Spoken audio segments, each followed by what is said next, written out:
I think daylight is of primary importance to me because of its profound impact on how people feel in a space.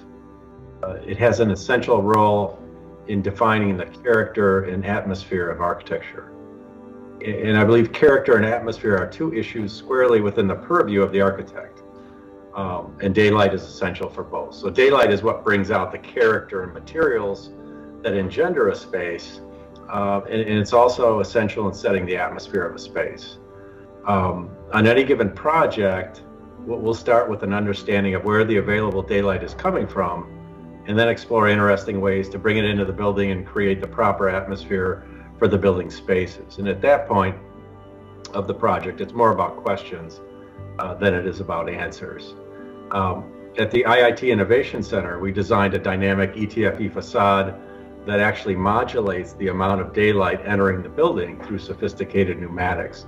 The building is responding in real time to the sun. And on the upper level of that building, you have the feeling of being inside of a cloud, which is a direct result of how daylight is brought into that building.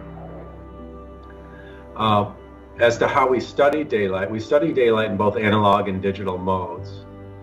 We'll make physical models that simulate how daylight interacts with the spaces, and then we'll analyze these studies to understand how it will impact the character and atmosphere of the space at different times of day and at different seasons of the year, because daylight is dynamic and it's always changing.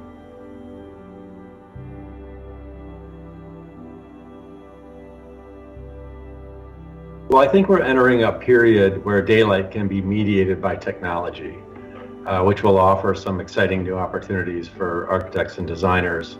And I'm interested to see what young designers have to say about this. I would also say, if we're talking about the city of tomorrow, that there's an urban component to daylighting in this investigation. What I mean by that is the city becomes more dense over time, the daylight available will become more of an issue. So I think this topic goes beyond that of the individual building or dwelling and becomes an issue of urban design in the public realm. In other words, how can an urban space be configured to bring daylight to people in innovative ways?